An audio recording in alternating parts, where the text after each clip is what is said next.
Nicolas Bétou, donc, l'opinion de Nicolas Bétou. Vous revenez, mon cher Nicolas, sur une polémique lancée dans le journal du dimanche par Jean-Luc Mélenchon, qui affirme que la justice française va instruire contre lui un procès politique. Oui, et en disant ça, il vise plusieurs séries de procédures qui ont été lancées contre lui. L'une autour de l'affaire des assistants parlementaires au Parlement européen, affaire qui touche aussi le MoDem et le Rassemblement national de Marine Le Pen. Et puis une autre autour de ses comptes de campagne lors de l'élection présidentielle de 2017, sur lesquels les juges aimeraient avoir quelques éclaircissements.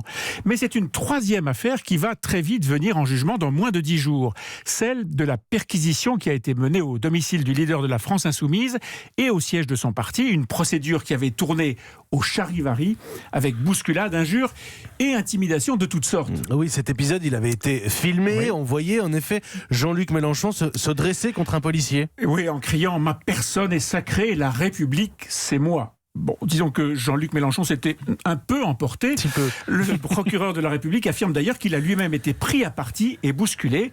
Et il y a des images qui en attestent et sur la base desquelles n'importe quel citoyen serait poursuivi et vraisemblablement condamné. D'où le problème du leader de la France Insoumise. Lui qui construit son personnage sur la défense des petits et des humbles contre l'élite et les puissants, eh bien il est assez malvenu de se prévaloir d'une sorte de sacralisation ou d'impunité de sa personne. Alors certes, il est député, mais les parlementaires et les ministres qui ont maille à partir avec la justice sont nombreux et ils rendent des comptes comme les autres.